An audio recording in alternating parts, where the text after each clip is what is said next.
하나님께서는 노예로 살아가던 이스라엘 백성을 그 종되었던 집에서 강한 손과 편팔, 큰 이적과 기사로 건져내셨어요.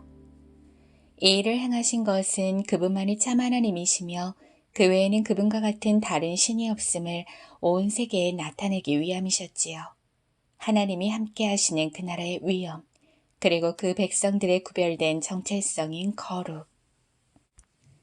하나님께서는요, 선택한 백성들을 통해 당신을 나타내는 그 거룩의 표지를 세워가기 원하셨던 거예요. 하지만 하나님의 기대와 달리 택함받은 백성들은 놀라운 은혜의 경험들을 기억하는 대신 노예로 살아가던 시절을 그리워하기까지 했습니다. 원망, 불평, 불신. 그럼에도 하나님은 출애굽 백성들 가운데 거듭 하나님의 은혜를 허락해 주셨어요. 만나와 메추라기, 구름기둥 불기둥, 반석에서 솟은물. 드디어 이제는 모세를 통해 하나님께서 그들의 진영 가운데에 함께 거하신다는 임재를 약속하시며 거룩한 장막, 성막을 짓도록 세세히 일러주시지요. 하나님의 백성이 어떻게 살아가야 하는지 그 삶의 기준들을 세워주시면서 말이에요. 그리고 그것의 요약이며 핵심이라고 할 수 있는 10가지의 계명을 친히 돌판에 새겨주시는데, 바로 하나님의 백성이 살아가야 할 그 삶의 기준을 모세가 받아 내려오는 40일의 기간, 그 시간을 기다리지 못한 이스라엘 백성들은 그만 모세의 형 아론을 부추겨 금송아지 형상을 만들었고, 그것이 자신들을 애굽에서 이끌어낸 하나님이라며 경배합니다. 그 모습을 보고 너무나 화가 난 모세는 십계명이 적힌 2 돌판을 던져 깨뜨리지요. 그것은 하나님을 대신한 거룩한 분노의 표출이었습니다.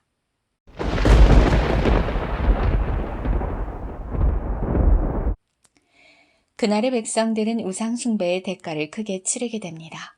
이 일로 3,000명가량이 죽음을 맞는 끔찍한 일을 겪었으니까요. 하지만 모세는 이것으로 그 죄의 대가를 다 치렀다고 생각지 않았습니다. 이 일은 하나님께서 이스라엘을 완전히 떠나버리시리만큼 대단히 심각한 죄라는 것을 모세는 알았으니까요. 실제로 이것은 하나님이 주신 10가지의 계명 중 그 첫 번째 계명, 하나님 외에 다른 신을 내게 두지 말라는 것과 2번째 계명, 너를 위해 새긴 우상을 만들지 말라는 엄미한 말씀을 전면으로 반역한 악행이었지요. 이스라엘 공동체의 존속이 달린 절체절명의 위기 앞에 놓였음을 느낀 모세. 오늘은 그 절망스러운 상황 가운데 백성들의 죄를 끌어안고 다시 하나님 앞으로 용서를 구하기 위해 나아간 모세의 간절한 기도로부터 이야기를 시작해 보려 합니다. 하나님, 이 백성들이 얼마나 크나큰 죄를 지은 것인지 잘 알고 있습니다. 그럼에도 주님의 자비하심에 의지하여 기도드리오니 연약한 저들을 불쌍히 여겨 주시옵소서. 한 번 더 저들의 죄를 용서하여 주십시오. 저들을 용서하지 않으시려거든 차라리 당신의 백성의 이름을 기록한 책에서 제 이름을 먼저 지워주소서. 누구든지 나에게 죄를 지으면 나는 오직 그 사람만을 나의 책에서 지운다. 너는 네가 인도한 네 백성과 함께 이곳을 떠나 내가 아브라함, 이삭, 야곱과 약속한 그 땅으로 가거라. 네 앞에 천사를 먼저 보내 가나안 족속을 쫓을 것이다. 하지만 나는 너희와 함께 가지 않을 것이다. 이 말을 전해 들은 백성들은 너무나 슬퍼서 아무도 제 몸을 꾸미는 사람이 없었어요. 아무리 우둔한 백성이지만 하나님께 버림받는다는 것이 어떤 것인지 어렴풋이나마 알고 있었기 때문이에요. 하나님께서 모세를 통하여 백성들에게 주신 말씀은 이것입니다. 이제 너희는 너희 몸을 지장하고 있는 모든 장신구들을 떼어내라. 너희를 어떻게 해야 할지는 그 후에 결정할 것이다. 하나님께서 이스라엘 백성들에게 어떤 기회를 주신 것이군요. 그렇다면 왜 하나님께서는 특별히 그들을 꾸미고 있는 장신구를 떼어내게 하신 것일까요? 애굽에서 탈출하던 당시 이스라엘 백성들은 애굽 사람들에게 많은 금은 보석과 의복을 받아서 나왔어요. 사실 이것은 잘만 사용된다면 이롭게 쓰일 수도 있는 재물입니다. 하지만 그들은 때때로 이것을 자신들의 이웃 삶을 돌볼 어떤 보험처럼 여기기 시작했고 드라빔, 그러니까 광야에서 자신을 지킬 수호신으로 여기기도 했던 거지요. 급기야 이번에는 장신구를 모아 하나님이라며 커다란 금송아지 신상까지 만들었으니 장신구를 떼내게 하신 것은 그야말로 그들이 다시 우상숭배를 하지 않도록 하신 절묘한 처방이고 죄의 원천 봉쇄라고 할 수 있겠어요. 다행히도 그들은 하나님께서 주신 기회를 부여잡고 그날 이후 장식품을 걸치지 않았습니다. 종되었던 집에서 속량을 받은 출애굽 이후 백성들은 하나님 백성으로 살아가는 법, 하나님만을 의지하며 사는 지혜를 광야에서 이렇게 배워가고 있는 것이에요. 그럼 이것은 그 배움의 시간 가운데 있는 이스라엘 백성들에게 어떤 의미의 현장일까요? 바로 모세가 하나님과 만나기 위해 이스라엘 진영 밖에 세워둔 구별된 하나님과의 만남의 장소 회막입니다. 당신은 아직 이스라엘 진영 가운데에 하나님께서 명하신 거룩한 성막이 지어지기 이전이에요. 모세는 하나님의 뜻을 묻기 위해 이곳 회막을 자주 찾았고 모세뿐 아니라 누구든 하나님의 뜻을 알기를 원하는 백성들이 그곳을 향했지요. 모세가 하나님의 뜻을 물으러 갈 때면요. 백성들은 다 일어나 자기 천막 앞에 서서 모세가 회막 안으로 들어갈 때까지 바라보아요. 모세가 회막으로 들어서자 구름 기둥이 내려와 회막 문에 섭니다. 하나님께서는 그 구름 가운데에서 모세와 말씀하셔요. 백성들은 구름 기둥이 회막 문에 선 것을 볼 때마다 저마다 자기 천막 앞에서 엎드려 하나님을 경배했지요. 성경은 증언하고 있어요. 하나님께서 마치 사람이 자기 친구에게 말하듯 모세와 대면하여 말씀하셨다고요. 창조주 하나님을 실감있게 경험하는 그 시간을 통해 모세는 이스라엘을 이끌어갈 힘과 지혜를 얻고 있는 겁니다. 하나님과의 깊은 교제 후 모세는 지도자로의 역할을 감당하기 위해 다시 진영으로 돌아갑니다. 그런데 아까부터 회막 앞을 지키는 이가 있군요. 바로 지도자 모세를 보좌하며 수종들던 눈의 아들 청년 여호수아예요. 그는 모세가 진영으로 돌아갈 때도 회막을 떠나지 않고 지키고 있어요. 하나님과 만남의 장소를 소중히 여기며 기도의 자리를 지켜가는 여호수아. 그 예배의 날들이 차곡차곡 쌓여 모세를 뒤이어 이스라엘 백성을 영도해 약속의 땅으로 이끌 차세대 리더가 준비되고 있던 거예요. 여러분들은 이미 알고 계시잖아요. 여호수아 그가 훗날 수많은 정복 전쟁을 말씀으로 승리하는 이스라엘의 장수가 된다는 것을요. 그러고 보니 이스라엘 백성들이 자신들의 죄를 돌이키고 그동안 자신들을 휘감고 있던 그것들을 제각기 떼어내긴 했는데요. 이후에 아직 주님께 용서의 확답을 얻지 못했군요. 모세가 다시금 주님께 나아가 간절히 무언가를 구하고 있습니다. 하나님, 제게 이 백성을 인도하라 말씀하시면서 아직 누구를 저와 함께 보내주실 것인지에 대해 어찌 답을 주지 않으십니까? 주여, 제가 참으로 주께 은총을 입어 싸우면 주님의 계획을 제게 친히 보여주시고 이 백성도 주님의 백성으로 여겨주소서. 그래, 모세야. 네가 안심할 수 있도록 해주겠다. 내가 친히 너와 함께 갈 것이다. 너를 쉬게 해줄 것이다. 모세는 다시 한번 하나님께서 동행해 주신다는 약속을 확인하고 싶었어요. 정말이시지요? 주님께서 친히 저희와 함께 가지 않으시려면 저희를 차라리 이곳에서 올려 보내지 마십시오.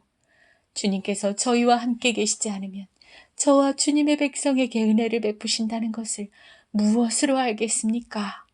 주님이 우리와 함께 계시기 때문에 이 백성이 땅 위의 다른 민족과 다른 것이 아니겠습니까? 하나님이 동행해 주시지 않는다면 아무리 기름지고 젖과 꿀이 흐르는 땅인들 아무런 가치가 없고 가고 싶지 않다는 모세의 감동스러운 신앙 고백입니다. 모세는 알았어요. 선택된 백성의 정체성은 그분이 함께 하실 때라야만 그 명맥을 이어갈 수 있다는 것을요. 그래, 모세야. 네가 원하는 대로 해주마. 내가 네 마음을 너무나 잘 알고 또 너는 내게 은혜를 입은 사람이기 때문이다. 함께 가시겠노라는 약속을 얻은 모세는 이제 하나님의 영광을 구합니다. 이것은 하나님의 말씀을 믿지 못하는 행동이 아니에요. 도리어 하나님을 너무나 사랑하고 의지하기에 구하는 모세의 갈급함이라는 것을 하나님은 아셨지요. 주님, 제게 오늘 주님의 영광을 보여주십시오. 그러마, 내가 나의 모든 은총을 네 앞에 지나가게 하겠다. 그리고 네 앞에서 나 여호와의 이름을 선포할 것이다. 나는 은혜를 베풀 사람에게 은혜를 베풀고 자비를 베풀 사람에게 자비를 베풀 것이다. 그러나 너는 내 등을 볼 뿐 얼굴은 보지 못할 것이다. 나를 보고 살 수 있는 사람은 아무도 없기 때문이다. 모세는 하나님이 지시하신 반석 사이에서 영광의 하나님을 뵙게 됩니다. 하나님은 당신의 영광이 지나가기까지 친히 손으로 모세를 가려 보호해 주셨어요. 모세야, 너는 돌판 2개를 처음 것과 같이 깎아 만들어라. 네가 깨뜨린 그 처음 판에 있던 말을 내가 거기에 다시 기록하겠다. 모세가 얼마나 기뻤을까요? 이스라엘의 우상 숭배로 인해 하나님과의 언약이 깨지고 다시 그 언약적 은혜 관계를 누리지 못할까 애태웠던 모세로서는 다시금 하나님 백성이 지킬 법을 새겨주신다는 언약 갱신의 약속이 너무도 감사했을 거예요. 지시하신 그대로 아침 일찍 서둘러 돌판을 준비하고 있는 모세의 모습에서 감사와 소망이 넘쳐 보이네요. 모세가 준비한 2 돌판을 손에 들고 시내산 꼭대기에 오르자 하나님께서 구름에 쌓여 나타나십니다. 그리고 당신의 이름을 선포하세요. 나 주는 자비롭고 은혜롭고 노하기를 더디하며 한결같은 사랑과 진실이 풍성한 하나님이다. 인자를 천대까지 베풀며 허물과 죄를 용서한다. 하지만 죄를 벌하지 않은 채 그냥 넘기지는 않는다. 아버지의 악행은 자손 3, 4대까지 영향이 미칠 것이다. 무사는 그 자리에 엎드려 경배합니다. 오, 은혜를 베푸시는 주여, 우리와 함께 가주소서. 우리의 죄를 용서하시고 우리를 당신의 소유로 삼아주소서. 모세는 정말이지 끝까지 용서와 자비를 구하는 기도와 간구의 사람이군요. 모세의 그 꾸준한 기도와 간구를 기쁘게 받으신 하나님께서는 당신과 백성 사이에 언약을 갱신하십니다. 그날로부터 모세는 하나님 나라 백성의 대표로 40일 동안 금식하며 하나님의 법을 수여받게 돼요. 세세한 언약의 말씀들과 그것을 요약하여 함축한 10가지의 계명. 이제 이 10계명은 광야 이스라엘 백성들뿐 아니라 이후 하나님의 모든 백성들의 신앙의 기준이 되고 삶의 준거가 될 거예요. 저기 10계명이 새겨진 돌판을 끌어안고 내려오는 모세가 보이시지요? 40일 동안이나 음식도 끊고 주님 곁에서 말씀을 받은 사람의 모습이라니 눈이 부시게 반짝 빛이 나는군요. 아론과 이스라엘 백성들은 어쩐지 자신들과 너무도 다른 영광스럽게 빛나고 있는 그의 가까이에 서기가 두려웠어요. 주춤하고 있는 아론과 백성들을 가까이 불러세운 모세는 하나님께서 시내산에서 자기에게 명하신 말씀을 그들에게 전합니다. 말을 마친 모세는 빛나는 자신의 얼굴을 수건으로 덮어요. 이 일을 두고 대부분의 신학자들은 빛이 사라질 때 그 없어질 영광에 주목하지 않게 하기 위함이라고 설명하고요. 또 몇몇의 신학자들은 이것은 그저 하나님의 빛이 반사되는 것일 텐데 백성들이 자신을 주목하게 될까 조심스러워하는 모세의 겸손이라고 설명합니다. 한동안 모세의 얼굴에서 눈부시게 빛이 나기에 백성들 앞에 설 때는 수건으로 얼굴을 덮고 하나님께 나아갈 때는 수건을 벗는 일을 반복했답니다. 이외에도 모세는 거듭 하나님의 뜻을 받들어 백성들에게 전하는 말씀의 통로로, 또 백성들의 죄를 대신하여 무릎 꿇고 용서를 구하는 기도의 통로, 중보자로 그 생이 다하는 날까지 신실하게 살아갔답니다. 말씀의 통로, 기도의 통로. 여러분은 어떠세요? 모세와 같이 누군가의 죄를 대신 용서 구하기 위해 눈물로 기도한 일이 있나요? 나의 사랑하는 가족, 이웃, 친구의 죄를 발견하고 그 연약함을 불쌍히 여겨달라 무릎 꿇은 일이 있나요? 그래요. 그렇다면 이미 당신은 진정 하나님의 사람입니다. 모세를 통해 우리가 서 있어야 할 자리가 어딜까? 그 위치에서 이루어낼 영향력은 무엇일까? 그 역할에 담긴 숭고한 의미를 되새기게 됩니다. 완전하신 하나님과 연약한 모습으로 살아가는 지체들, 그 사이 어디쯤을 살고 있다는 것을요. 거룩하신 하나님은 공의로 다스리실 수밖에 없다는 것을 잘 알고 하나님 편에서 애통하며 죄를 바라보면서도 또 자신이 그러하듯 지체의 나약함을 불쌍히 여기며 주님의 긍휼에 기대어 서 있는 바로 그 자리가 우리의 정의치입니다. 그 자리에서 하나님의 공의와 긍휼을 동시에 붙들고 서 있다면 노여워하실 하나님의 마음도 녹여낼 모세와 같은 복의 통로가 될 수 있을 겁니다. 하나님께서 이미 금송아지를 만들어서 경배하는 백성들을 아시고 진멸하겠다 말씀하실 때 모세는 이렇게 말했어요. 이방 사람들이 여호와가 자기 백성을 없애려고 이끌어냈다 할 것입니다. 라고요. 온 세계 가운데 하나님의 위상을 지키려는 그의 진정어린 마음을 하나님은 기쁘게 받으셨어요. 모세는 다 진멸해버리고 자신만 남겨서 큰 나라를 이루어주시겠다는 하나님의 약속에 만족하지도 안심하지도 않았습니다. 자신만의 무사 안위를 붙드는 대신 자신을 그토록 괴롭게 하는 죄와 허물 많은 백성들을 지켜내기 위해 끝까지 그는 기도에 무릎을 꿇지요. 사실 이것은 하나님의 성품을 닮은 사랑과 자비일 뿐 아니라 애초부터 주님의 뜻입니다. 지난날에 하나님의 선하신 인도하심을 기억해내는 사람은 그분의 의도를 오롯이 이해하게 돼요. 복의 통로를 통해 은혜를 베풀기 원하시는 그분의 마음을요. 그러기에 그분의 백성들을 어떻게든 지켜내려는 그의 태도야말로 하나님의 진짜 마음을 헤아린 하늘의 지혜였습니다. 정말 그래요. 하나님은 당신이 먼저 백성을 버리신 적이 없는 분이셔요. 저들이 하나님의 자리를 밀어내고 그 자리에 금송아지를 세워 우리를 인도해낸 신이라 경배하지 않았더라면 그분은 먼저 내 백성이 아니라고 부인하지도 그 백성들을 밀어내지도 않으셨을 거예요. 내 백성이 아니라 말씀하시는 하나님에게서 모세는 미움이 아니라 하나님의 슬픔을 읽어냈고 그 어그러진 관계를 회복하기 위한 변호를 자청하며 화해자의 역할을 선 겁니다. 하나님과 백성 사이에서요. 하나님께서 누군가의 죄 문제를 용서하실 적에 우리의 중보를 기다리고 계시다는 사실은 놀랍습니다. 거룩하신 하나님과 허물 많은 인간, 그 간극을 좁혀가는 작업이 중보라는 사실을 기억해야 할 대목입니다. 그 변호와 화해의 태도를 귀히 보시는 하나님께서 용서의 여지를 열어놓으셔요. 장신구를 떼어내라. 그 후에 결정하리라. 세상에서 건짐을 받고 이제 하나님 나라를 이뤄가야 할 선택된 백성들은 나 외에 다른 신을 내게 두지 말라는 계명을 시작으로 하나님만을 의지하며 살아가는 법을 연습해 나가죠. 하지만 그들이 각기 지니고 있는 그 어떤 것들로 인해 하나님께 고정되어야 할 시선이 흐트러졌고 결국 그들을 하나님에게서 멀어지게 만듭니다. 이것은 이스라엘 백성들에게만 해당되는 이야기가 아니에요.